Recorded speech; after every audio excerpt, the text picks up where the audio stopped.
Es contradictorio que el concepto payaso, que nace de intentar hacer reír, hacer divertir, sobre todo a los niños, cause tanto miedo y pavor a la gran mayoría del mundo, en especial e irónicamente a los niños. Hoy hablaremos del payaso más aterrador que ha existido, pues les contaré la historia de John Wayne Gacy, o también conocido como Pogo, el payaso asesino. Mi nombre es Freddy Berrío y esto es Descifrando Misterios. John Gacy nace en Chicago en 1942 y como la gran mayoría de psicópatas, su infancia no fue buena, pues su familia era desestructurada, sobre todo por parte de su padre, quien era un alcohólico y maltratador. Aparte de haber sido criado a la antigua, un hombre extremadamente machista y que no soportaba ni un toque de feminidad en su hijo. John Gacy, desde muy niño, sentía que él era diferente a lo que su padre quería que fuera, pues Gacy sentía inclinaciones homosexuales desde muy pequeño, pero que nunca e incluso en su etapa adulta las aceptó. Seguramente debido a no querer decepcionar a su padre, un padre que lo castigaba duramente a la mínima, pues las bofetadas y los cinturones en la cara eran comunes en su infancia. A todo esto se le suma que a la edad de 7 años fue abusado sexualmente por el mejor amigo de su padre. Si bien no fue un abuso donde hubiera penetración o contacto oral, pero sí hubo tocamiento hacia él. Pero lo peor es que John jamás se lo contó a nadie, hasta que muchos años después se lo contó a la policía, cuando ya había asesinado alrededor de 35 personas. Pero luego nos centraremos en detalle de sus asesinatos. Continuemos con la infancia de John, pues aparte de tener problemas en su familia, no tenía una vida muy saludable, pues sufría de sobrepeso y a veces le daban ciertos mareos. Y en uno de esos mareos sufre una caída donde se golpeó fuertemente la cabeza.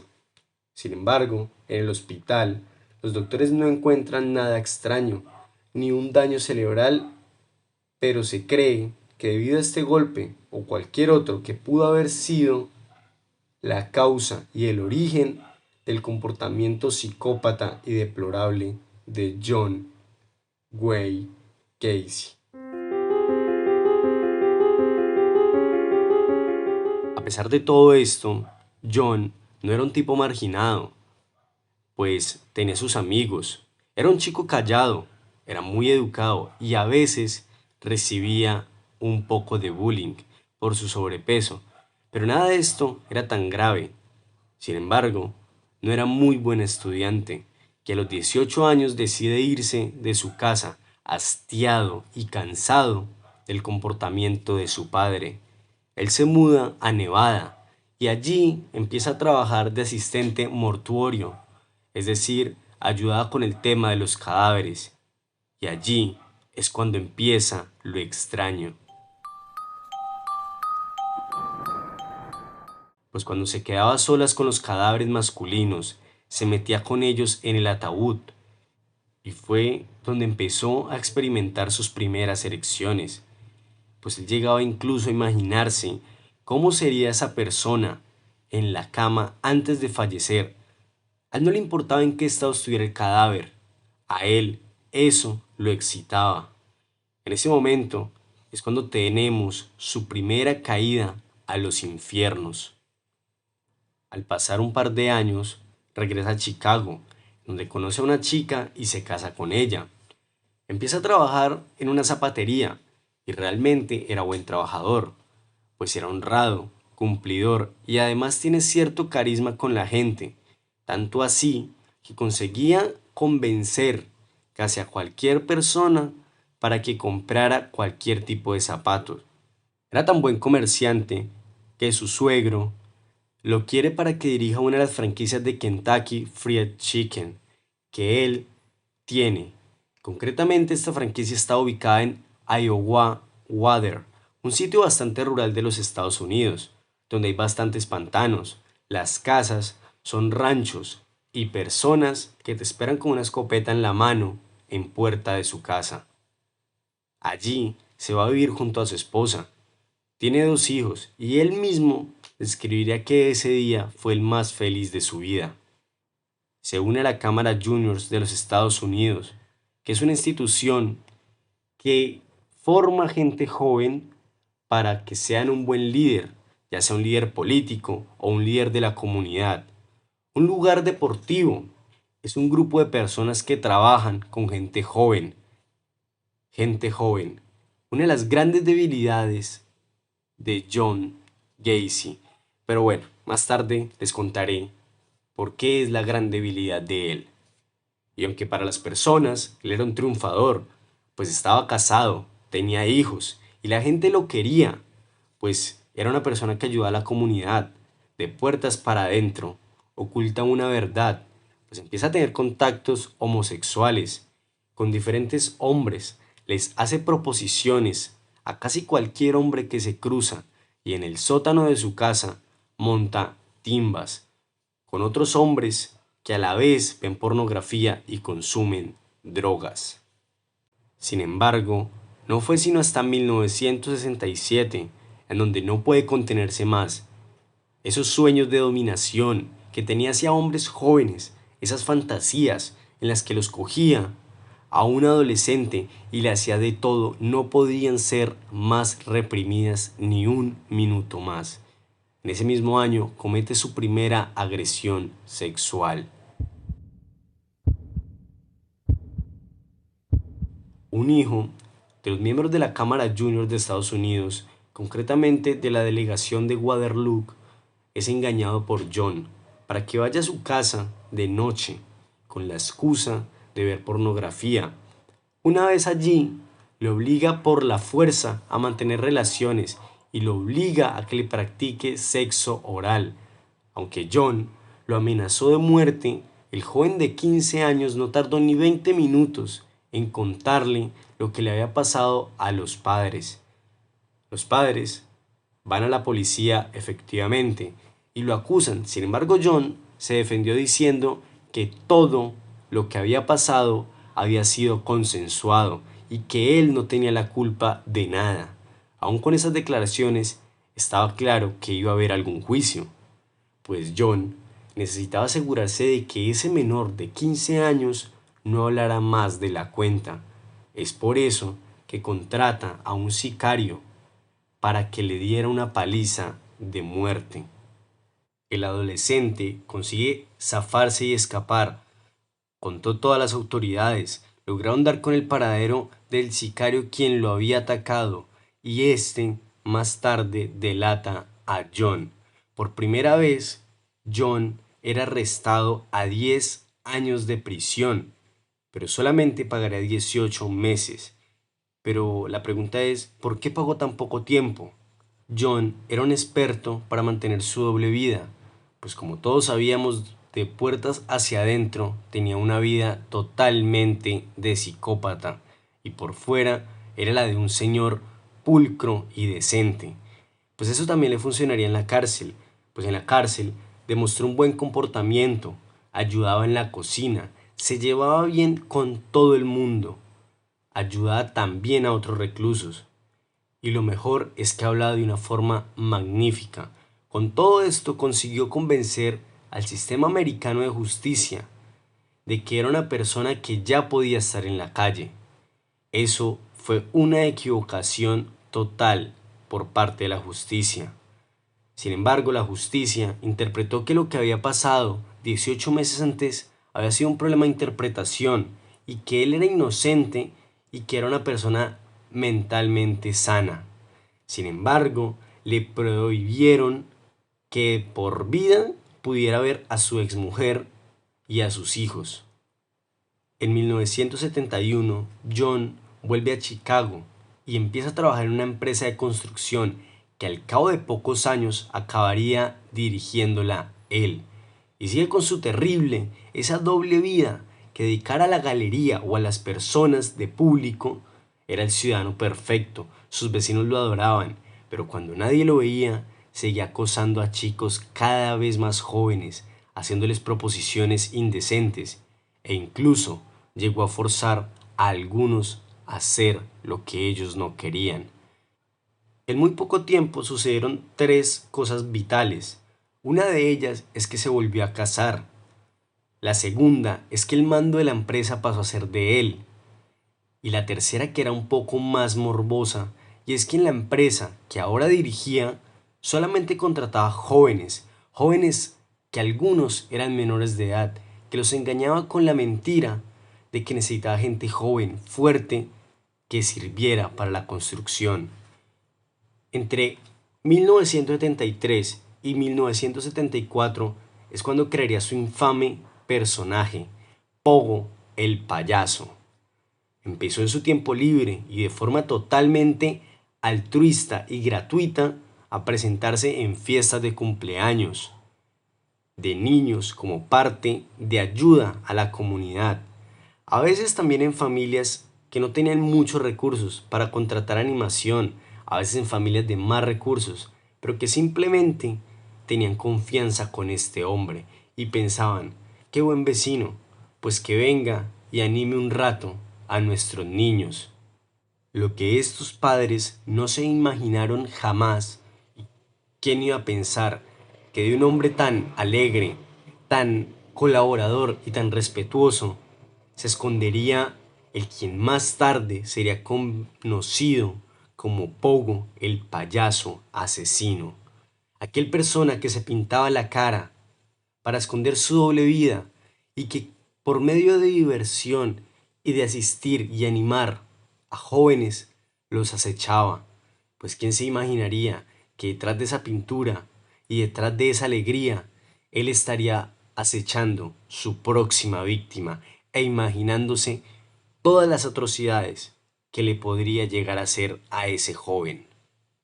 Pero a Pogo no le bastaba solamente con abusar de menores, sino que al poco tiempo también empezó a asesinar a sus víctimas, pues en muy poco tiempo llegó a matar a 30 personas, y estamos hablando de uno de los asesinos más terribles de la historia moderna de Estados Unidos.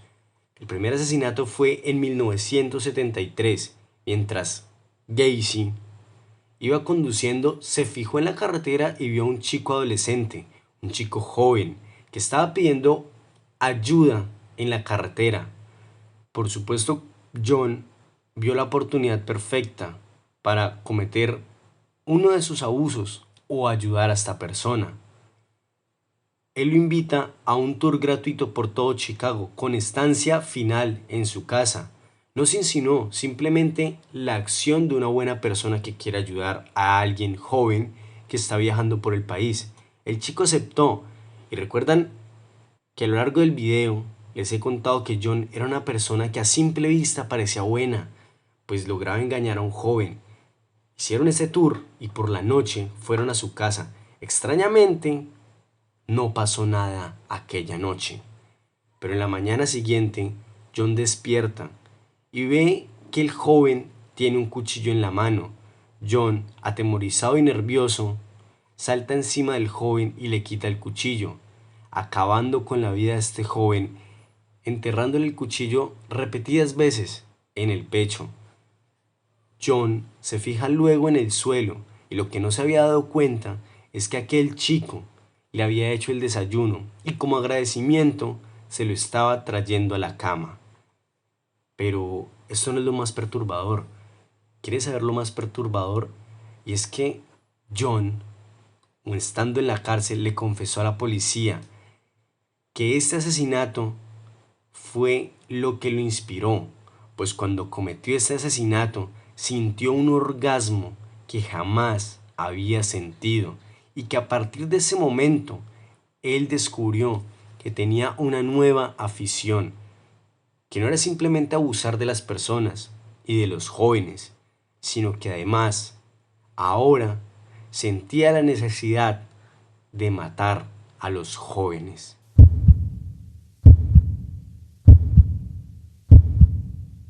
El cadáver de aquel chico fue enterrado en el patio de un rancho que tenía John, un rancho en el que enterró a muchas de sus víctimas. Fue tan grande lo que escondía este patio que, para que se hagan una idea de la magnitud del caso, cuando la policía descubre todo, duraron un mes entero desenterrando cadáveres de este patio. Y lo más aterrador es que, según investigadores, dicen que solamente estos serían una pequeña parte de todas sus víctimas totales. Y tal vez se preguntarán, ¿dónde estaba la nueva esposa de él? ¿Por qué jamás dijo nada? Pues ellos dos tenían una relación bastante peculiar. No siempre vivían juntos, y ella sospechaba no que fuera asesino, pero sí que le gustaran los hombres. Así que ella decide, por medio de una discusión, finalmente divorciarse. Así que él ya estaba libre y listo para hacer el mal de forma extrema, sin que nadie lo vigilara y lo controlara. En la década de los 70 fue el caos para John. Una vez empezó con esto no pudo parar. Cogía a chicos, a veces desamparados, los llevaba a su casa y allí los drogaba, los ataba y les hacía de todo tipo de torturas durante horas y horas. Cuando perdían el conocimiento, los volvía a reanimar para volver a empezar, hasta que al final los mataba y los enterraba en el patio, o los enterraba simplemente en sitios que ni él supo decir. La mayoría de sus víctimas eran conocidas como chicos jóvenes entre los 14 y 17 años de edad. Este frenesí asesino duró hasta 1978, casi 8 años en los que John estuvo matando y llevando una doble vida de forma impecable. Pero como todo inicio tiene un fin, y cuando ese frenesí, esas ansias van en aumento, te hacen ser despistado y siempre dejar un hilo de donde tirar, pues te confías y crees que nada te puede pasar. Es cuando te atrapan. En 1978 cometió su último asesinato, pues su última víctima fue un joven de 15 años, quien lo convenció de ir a su casa con la excusa de que le tenía trabajo en su empresa de construcción. El chico accede y va a la casa de John. Sin embargo, la fachada de este tipo buena gente y amable empezó a llegar a su fin, pues una vez se declaró desaparecido aquel joven, los testigos aseguraron que la última persona con la que había hablado y había estado el joven había sido con John Wayne Gacy. Y esta vez fue la primera vez que John no pudo convencer del todo a la policía, pues finalmente quedaron dudas y la policía consigue un registro de su vivienda. Se encontraron objetos extraños como jeringuillas, ropa de un tamaño que no era de John y esposas. Él se excusó diciendo que eran juegos eróticos que realizaba normalmente, pero desde ese día la policía le siguió el rastro, lo observaban día y noche, seguían sus movimientos, pero como todo psicópata, para saciar sus ganas de seguir con su locura, aún sabiendo que lo estaban vigilando, decide tomar por la fuerza a un joven, y esta vez la policía lo arrestó, y esta vez para que nunca más volviera a salir libre. El 20 de diciembre de 1978, John dio unas declaraciones sorpresivas, pues una noche, en medio de licor e incluso drogas, confesó que había asesinado a 30 personas. Lo más extraño es que lo dijo con todos sus abogados presentes. Aún así, cuando ellos le decían que se declarara inocente y que no dijera nada. Y así es como empieza el fin de Pogo, el payaso asesino. La policía, como les he dicho antes, empezó a desenterrar, y en ese patio habían más de 30 cadáveres, algunos de los cuales llevan tanto tiempo enterrados que eran totalmente irreconocibles. Sin embargo, hay pruebas de que al menos 50 jóvenes murieron en manos de John, el payaso asesino. Él intentó persuadir a las autoridades diciendo que las muertes eran productos de situaciones sexuales y cosas así. Sin embargo, esta vez no le sirvió de mucho, pues John fue condenado a muerte. ¿Y quieres saber cuáles fueron sus últimas palabras? Las últimas palabras de este asesino serial, que se disfrazaba de payaso para hacer reír y divertir e incluso animar fiestas, de las cuales muchos de los niños que asistían fueron sus víctimas. Pues las últimas palabras de este asesino fueron: bésame el trasero, antes de ser ejecutado el 10 de mayo de 1994. Espero les haya gustado el video hasta acá. Y cabe recordar que Pogo fue la inspiración para Stephen King de crear a It, esa película donde vemos a un payaso que es tal vez uno de los peores payasos del cine, pues ese payaso realmente existió en la vida real y acabó con la vida de muchos jóvenes. Y recuerda que si el video te gustó, no olvides suscribirte a mi canal y darle like a este video. Esto fue Descifrando Misterios. Hasta la próxima.